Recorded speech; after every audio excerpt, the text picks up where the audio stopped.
Tahimik ang lumang bahay sa dulo ng baryo. Sira-sira ang bubong, may mga sirang bintana, at ang pintura'y kupas na tila unti-unting kinakain ng panahon.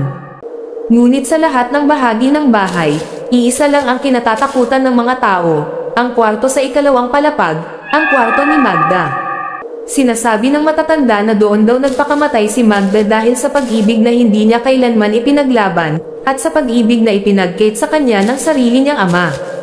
Si Magda ay dalagang maganda, maputi, at kilala sa baryo bilang mabait at masunurin sa kanyang ama na si Don Ernesto, isang mayamang negosyante at may mataas na posisyon sa bayan. Kahit hindi mapang-api si Don Ernesto, napakataas ng kanyang pamantayan sa mapapangasawa ng kanyang anak. Samantala, si Edgar isang simpleng lalaki't anak ng magsasaka. Tahimik, masipag, at may pusong busilak. Nagkakilala sila ni Magda sa pista ng baryo. Isang gabing may mga ilaw, sayaw, at tawanan doon sila unang nagkatitigan. Araw-araw silang nagkikita sa lihim. Sa tabing ilog, sa damuhan, at minsan sa likod ng simbahan. Doon nila ipinangako sa isa't isa ang pagmamahalang hindi raw matitinag ng kahit sino. Hanggang sa nalaman ito ni Don Ernesto. Isang gabi, nadatnan ni Don Ernesto si Magda na umiiyak sa kanyang kwarto. Hawak ang sulat ni Edgar. Anong kabuluhan ng lalaking yan sa buhay mo? Sigaw ng ama. Ipinangako ko na ang kamay mo kay Ramon, isang mayamang binata. Siya ang karapat-dapat sa'yo. Nakiusap si Magda. Lumuhad. Umiyak. Ngunit walang nakinig sa kanya. Kinabukasan, ipinadala si Edgar sa malayong probinsya sa pamamagitan ng pananakot at pagbabanta. Nawala si Edgar na hindi man lang nakapagpaalam. Ikinulong si Magda sa kanyang sariling kwarto. Ipinagbabawal siyang lumabas. Isang gabi, narinig ng mga katulong ang kanyang hagulgol, tila ba puspos ng sakit at kawalan ng pag-asa. Kinabukasan patay na si Magda. Nakasabit ang kanyang katawan sa kisame, hawak ang litrato nila ni Edgar.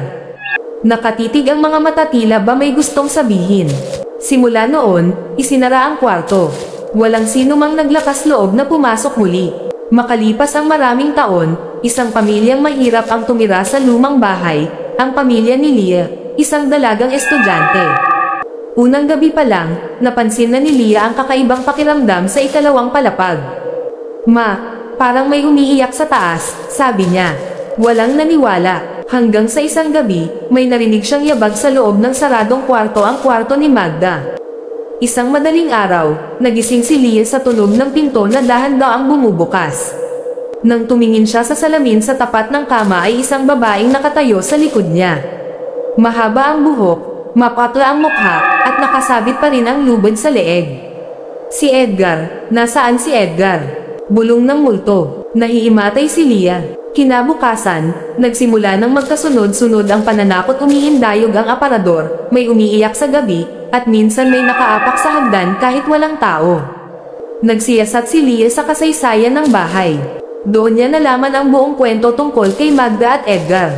Nahanap rin niya ang huling sulat ni Magda. Mas mahigit, kung hindi niya ako kayang ipaglaban, pipiliin ko na lang ang kamatayan. Ngunit may isa pang lihim. Hindi pala nilisan ni Edgar si Magda. Pinatay pala siya ng mga tauhan ng ama at inilihim ang lahat. Isang gabi ng bagyo, muling lumitaw ang multo ni Magda. Ngayon, hindi na malungkot, kundi galit na galit. Sa parehong gabing iyon, natagpuan ang bangkay ng matandang Don Ernesto sa kanyang kwartong may bakas ng mga daliring nangangitim. Sa salamin sa tabi ng bangkay, may nakasulat sa dugo. Tapos na. Simula noon, nawala na ang multo ni Magda. Ngunit sabi ng ilan, kapag gabi ng tag-ulan at sumilip ka sa ikalawang palapag, makikita mo pa rin ang dalawang anino magkahawak kamay na tuluyan. Nang malaya,